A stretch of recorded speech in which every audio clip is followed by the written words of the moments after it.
Imagine being handed 500 million acres of land. Not through purchase, not through years of work or negotiation, simply given, and not to a nation or a government program with clear public oversight, but through a series of transfers that happen quietly, quickly, and without much public record of why.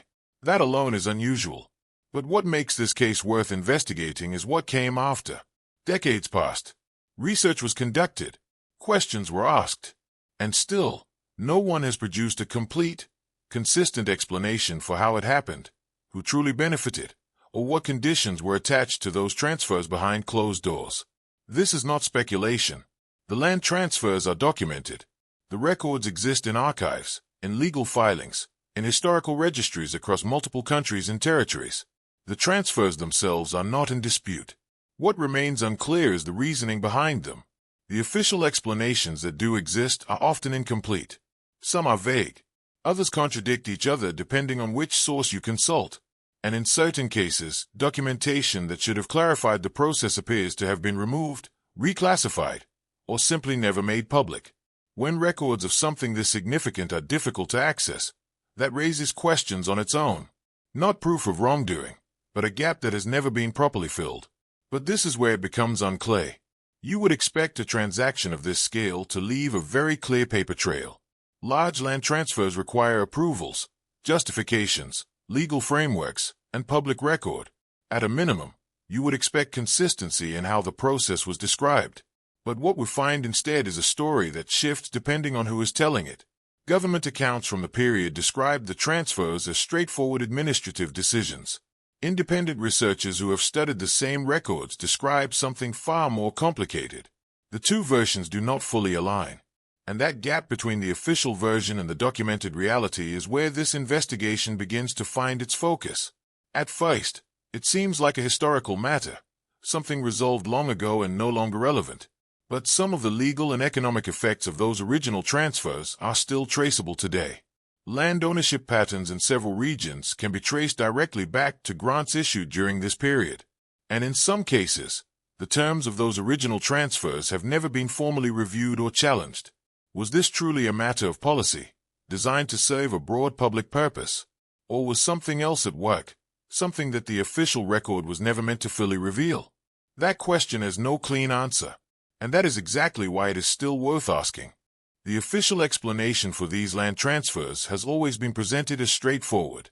Governments during the 18th and 19th centuries were managing vast territories that were, by their own legal definition, underdeveloped. The solution, according to the historical record, was to distribute land through structured grant programs. These programs were designed to encourage settlement, stimulate agricultural activity, and support economic growth across regions that were difficult to govern from a distance. On the surface, this reasoning makes sense. Governments needed people on the land. Land grants were a practical way to get them there. For a long time, this explanation was accepted as sufficient, and most public accounts of the period repeated it without much deeper examination. At first, it seems like a reasonable policy decision for its time. But there's a problem. When you look at how the land was actually distributed, the pattern does not match the stated goal. If the primary objective was broad settlement and development, you would expect the grants to be spread widely, reaching as many people as possible across as large an area as possible. That is not what the records show. What the records show instead is concentration. A relatively small number of recipients received the largest grants. In several documented cases, a single institution or individual received hundreds of thousands of acres in one transfer. Meanwhile, independent settlers who applied through the same programs received parcels that were a fraction of that size. The gap between these two groups is significant, and it is not explained anywhere in the official record. But this is where it becomes unclear. The selection criteria for large grants were rarely published in full. In many cases, the documentation simply states that the land was awarded without explaining why that particular recipient was chosen over others. Some researchers who have reviewed the original approval records note that the language used in many grants is unusually brief given the scale of the transfer. A decision involving hundreds of thousands of acres is sometimes recorded in a few short lines. That level of brevity, for a transaction of that size, does not fully make sense when compared to the detailed documentation that existed for smaller administrative decisions of the same period. What makes this more difficult to ignore is that the inconsistency is not hidden. It is there in the public record, visible to anyone who looks closely enough. The concentration of large grants among a small group of recipients is documented and not seriously disputed by historians. What is disputed is what it means. Some believe it was simply the result of influence and access, which were common factors in land policy at the time. Others believe the explanation runs deeper than that, and the official record, as it stands, does not settle the question either way. To understand how transfers of this scale were even possible, it helps to look at the broader conditions of the period in which they occurred. The 18th and 19th centuries were a time of rapid territorial expansion for several major powers. Governments were actively claiming, surveying, and absorbing enormous regions of land into their administrative systems. New borders were being drawn, new legal codes were being written, and in many of the territories being absorbed, formal land ownership systems were being established for the very first time, at least according to the legal frameworks of the expanding powers. This created an environment where decisions about land could be made quickly, with limited oversight and very little public accountability. But this is where it becomes unclear. The regions being absorbed were not empty. Many had existing systems of land use and management that had functioned for generations. Communities had occupied and worked these lands under frameworks that were different from European legal models, but no less real in practice. When new legal structures were introduced, they often did not recognize these prior arrangements. Land that had been continuously used and managed was reclassified under the new system as unoccupied or legally available. This reclassification was not a minor administrative step. It was the foundation that made the large transfers legally possible. And it happened with a speed and consistency that raises questions about how carefully these decisions were actually being considered at the time.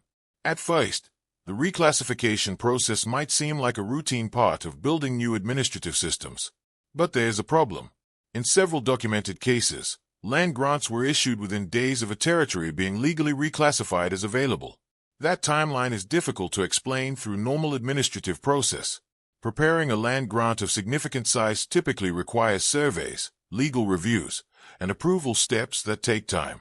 If grants were being finalized within days of reclassification, it suggests that the preparation work had already been completed before the land was officially made available.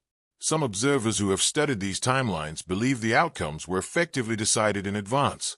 That conclusion is not confirmed, but the documented pace of several transfers does not fit the pattern of routine bureaucratic process. And this is where the explanation becomes difficult. If the legal reclassification and the grant approvals were being coordinated rather than processed independently, that would suggest a level of prior planning that the official record does not acknowledge. The records show the results. They show the dates, but they do not show the conversations, the preparations, or the decisions that appear to have happened before the formal process began. That gap between what is documented and what must have occurred is one that no official account has fully addressed. When researchers began looking more carefully at the original grant records, something started to stand out.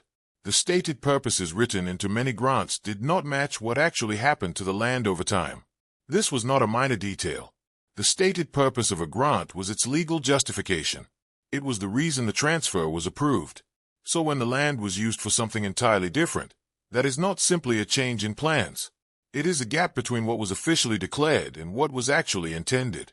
Grants that were approved for agricultural settlement were later converted to large-scale commercial extraction operations.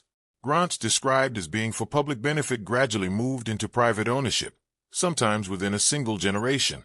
These outcomes were not hidden. They are traceable in the records, but they have rarely been examined as part of a connected pattern. But this is where it becomes unclear. There are two ways to interpret these outcomes. The first is that economic conditions changed over time, and the land simply adapted to new opportunities as they emerged. This explanation is reasonable on its own. Economies shift. Industries develop. Land use changes. But the second interpretation is more difficult to dismiss. In several documented cases, the individuals who received the grants had direct, recorded connections to the officials who approved them. The relationships existed before the grants were issued, and the outcomes of those particular grants followed a remarkably consistent direction, away from public use and toward private gain. Whether those two facts are connected or coincidental is something the existing record does not answer clearly. At first, each individual case can be explained on its own terms. A single grant that changed purpose could reflect changing times. A single recipient with connections to an approving official could simply reflect how business was conducted in that era. These explanations are not unreasonable. But there is a problem. The same outcome appears repeatedly, across different regions, across different decades, across different administrations that had no direct relationship with each other. The consistency of the result, regardless of the specific circumstances, is what makes the pattern difficult to set aside.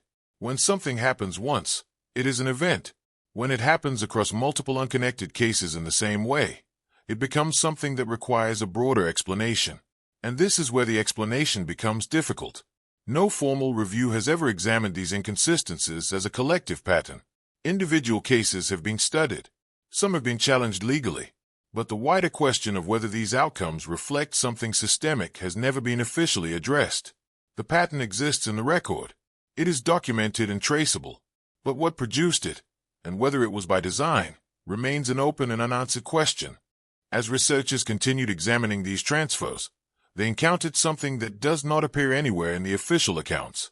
In several regions, the land involved in major grants had already been surveyed, mapped, and formally assessed for its resource potential before the public grant process was opened. This detail changes the picture considerably. If the land had already been evaluated, then the grants were not being issued for undeveloped, unknown territory. They were being issued for land whose value had already been measured and recorded. That distinction matters. It means the recipients were not taking a risk on uncertain land. In at least some cases, they appear to have been receiving parcels that someone already knew were worth acquiring. How that knowledge moved from the survey teams to the grant recipients is a question the official record does not answer. But this is where it becomes unclear. The survey assessments conducted during this period were not public documents. They were prepared by government-appointed teams and were, according to the administrative rules of the time, restricted in their distribution. Access was supposed to be limited to specific officials involved in land administration. That was the stated policy. But the actual outcomes of the grant distributions do not suggest that the information remained restricted in practice. When you map the resource assessments against the grant records, a direction becomes visible. The parcels identified as most valuable in the surveys consistently ended up with recipients who had existing connections to government institutions. The parcels assessed as least productive, or resource poor, were the ones distributed to independent settlers applying through the standard public process. That alignment between prior knowledge and final outcome is traceable in the archival record. At first, this could be interpreted as coincidence. Connected recipients may simply have been more experienced in identifying valuable land on their own. Some historians have suggested exactly that. But there is a problem with this explanation. The survey assessments were completed and filed before the grant applications were processed. The sequence matters. If private recipients had independently identified the same valuable parcels that government surveyors had just assessed, the timing would need to be explained. In several cases, the grants were approved within a very short window after the surveys were finalized. That timeline does not leave much room for independent discovery, and this is where the explanation becomes difficult. The surveys exist. The grants exist. The overlap between assessed value and recipient outcome is documented. But the mechanism connecting these two things, the process by which restricted government information appears to have reached private recipients before the grants were issued, has never been formally identified or explained. That gap sits at the center of this part of the investigation, and it has not been closed. One of the most significant aspects of this investigation is that the issues uncovered so far do not belong to a single place or single period. The same structural problems appear across multiple continents and across different phases of colonial and post-colonial history. In North America, large grants issued during the expansion period followed the same general pattern of concentrated outcomes and incomplete documentation. In Australia, land distribution programs from the same era produced nearly identical results, with connected recipients receiving the most valuable parcels and public records that stop short of explaining why. The same pattern appears in parts of Africa and South America, where colonial-era land transfers left behind legal frameworks that researchers today still struggle to fully trace. The geographic distance between these cases is significant. These were separate governments, separate administrations, and separate legal systems, and yet the outcomes were remarkably similar. But this is where it becomes unclear. When the same result appears across unconnected systems, there are generally two possible explanations. Either the conditions in each place independently produced the same outcome, or there was something common to all of them that guided the process in the same direction. Some historians lean toward the first explanation. They argue that land, as a resource, naturally flows toward those with access and influence in any system. Power shapes distribution. That is not unique to any one government or era. This interpretation treats the pattern as a product of universal economic logic rather than coordinated design. It is a reasonable position, but it does not fully account for one specific detail that keeps appearing across these cases, which is the consistency of the documentation gaps. At first, incomplete records might seem like an expected feature of older administrative systems. Paper was lost. Offices moved. Bureaucracies were disorganized. These are real factors. But there's a problem. When researchers and legal teams have attempted to revisit the original terms of specific grants in recent decades, they have frequently encountered active resistance. Missing files, reclassified documents, and legal barriers that prevent full access to historical records are not simply the result of poor archiving. They suggest that the gaps in documentation are not entirely accidental. Some believe the records were never complete to begin with. Others believe they were selectively preserved.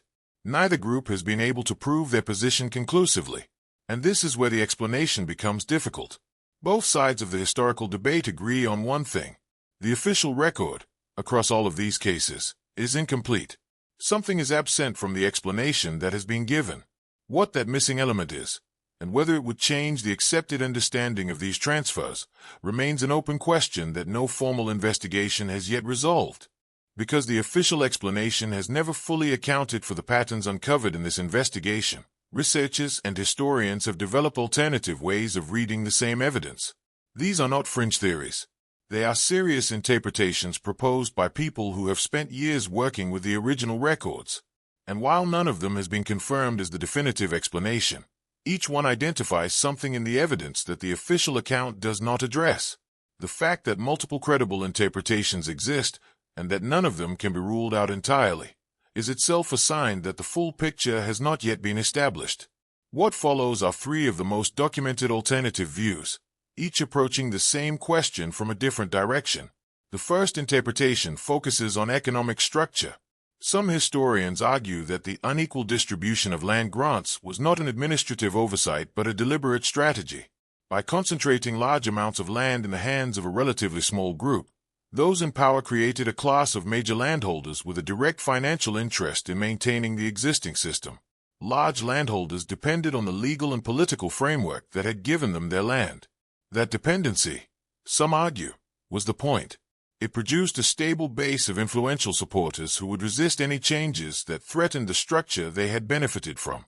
This theory is supported by economic historians who study how resource distribution shapes political loyalty, but it remains contested. Others argue that the concentration was simply the result of influence and access, not a consciously designed outcome. But this is where it becomes unclear.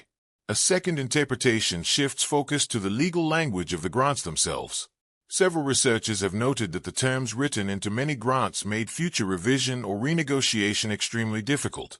Conditions that would typically allow a government to reclaim or renegotiate land were absent or written in vague language. Whether this reflects deliberate legal drafting or simply the limited legal standards of the period is something the record does not clarify. Both explanations are possible. Neither has been confirmed, and this is where the explanation becomes difficult. A third view looks at what the grants left out entirely. In the majority of cases, land use systems and community practices that had existed for generations before the grants were issued received no formal recognition and no compensation.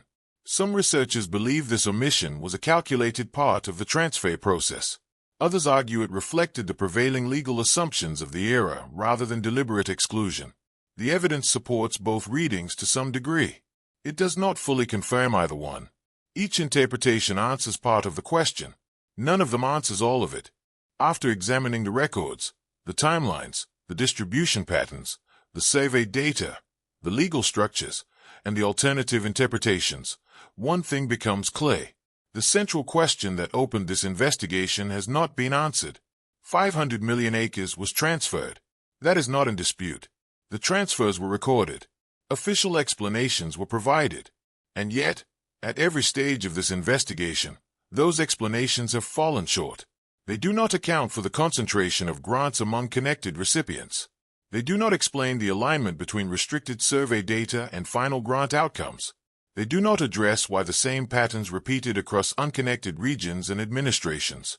And they do not clarify what happened to the documentation that should have made these decisions transparent.